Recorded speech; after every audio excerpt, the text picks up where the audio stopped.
by thanking Marlen from CAMOC and also Chris from the museum to give me this opportunity to be here. It's really great to be among people who are working very hard to make cities a better place for everyone. I would like to start.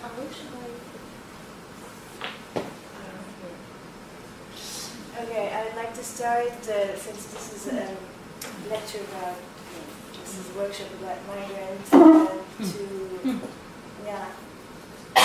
present this installation by Ayman Malbaki. Ayman Malbaki is a Lebanese artist, and he actually been spending his childhood and teenager years escaping violence inside Lebanon. And I'd like to read what he actually said about this installation.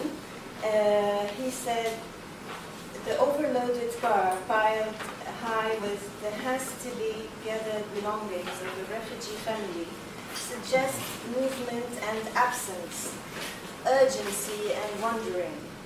The letter X that you find here symbolizes forced flight into exile to places unknown.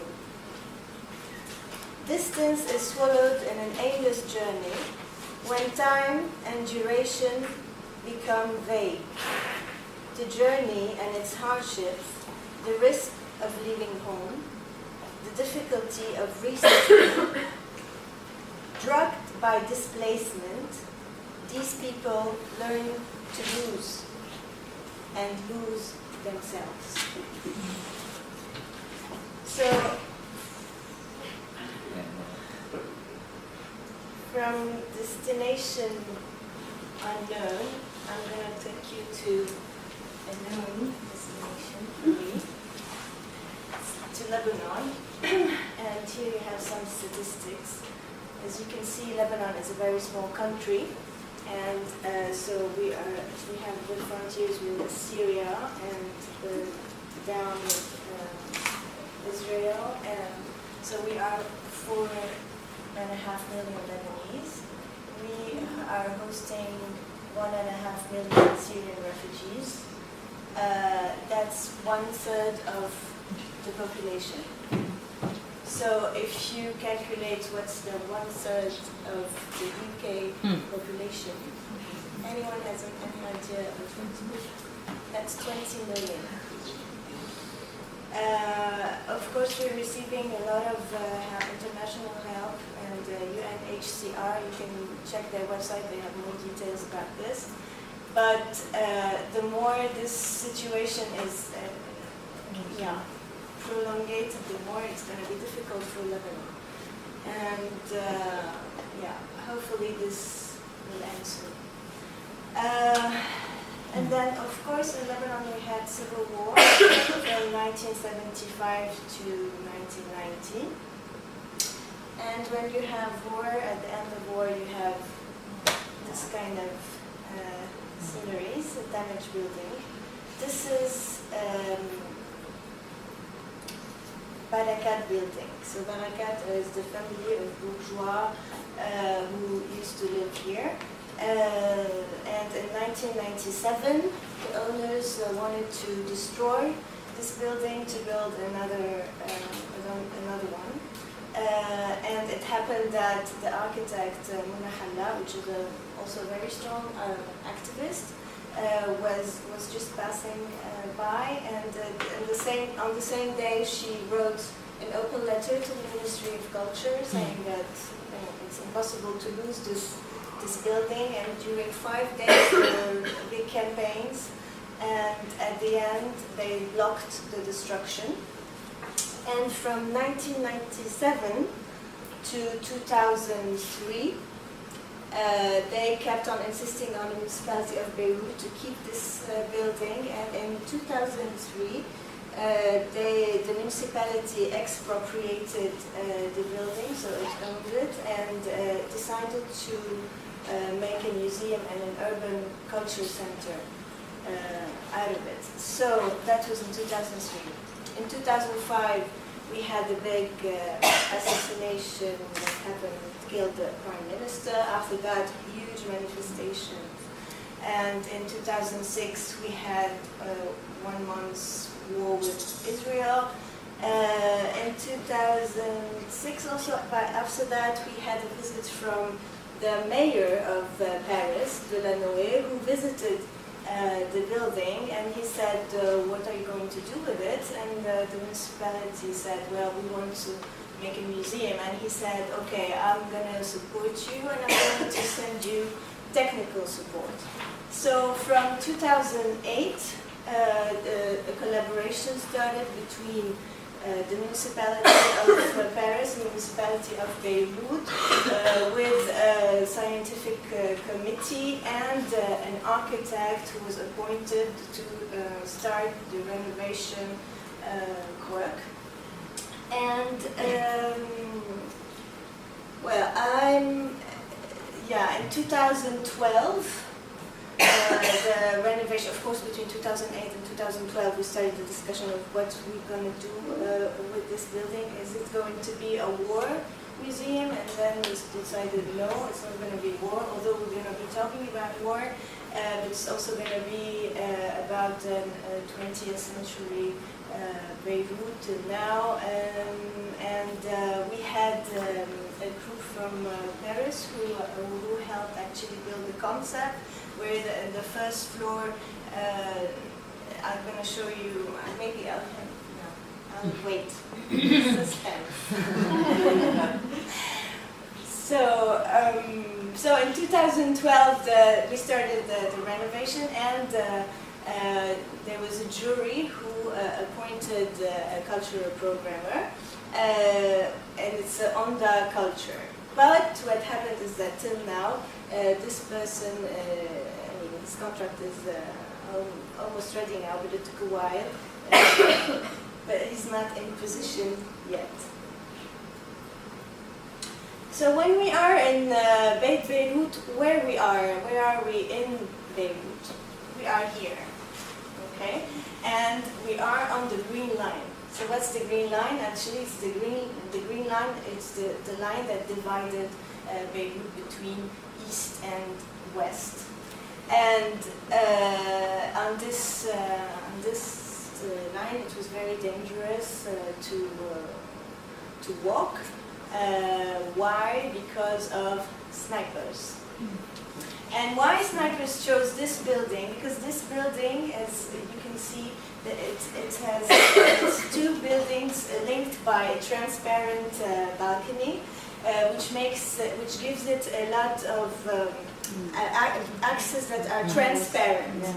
So if you see here, this is Beit Beirut, and from here you can hit anyone, on these streets without this person seeing you actually. So what made this building a beautiful building, it was also its disadvantage during the war, and since indeed you can see the sniper, since 1975, it became a building for snipers. And inside the building, you can see also a very nice engineered bunkers by the snipers themselves. You can see the graffiti, and we wanted this to be kept and preserved because this building speaks freely for itself, by itself. Now here you can see a little bit better. Actually, they also used the doors of the building to put it on the ceiling because they put sandbags on the top, on the second floor, so to support the roof, they put the wooden doors. So they were very good engineers as well. Okay. Oops, I did and sorry. Okay, what's also nice in this building is that there was a dentist clinic, and this is the Dr. Shimali clinic, and he was a very mundane person. He was always invited to embassies, and he had politicians coming to his place, to his clinic, and he was very much fond of cinema, so we found a lot of posters of actors and movies, movie posters. And what he also did is a leaflet for young children, how to protect their teeth and what they should do. And so all these were found in situ. And Mona, who's the architect who protected the building, actually has the collection of this dentist, and we're going to keep it, of course. When the museum will open, it will be shown. And there was also a photographer, so we have, it's very, very moving, because with an art historian, we found these boxes full of photographs. And what's really interesting is that they're all from 1975, because people in 1975, they didn't go to pick, the films that they wanted to develop. So you found family photographs, tourists, Lebanese in Moscow, Lebanese in Paris. So you have all these photos with with backgrounds and monuments all over, and also at the swimming pool in Beirut. It's really nice. Now, what do I have? I have.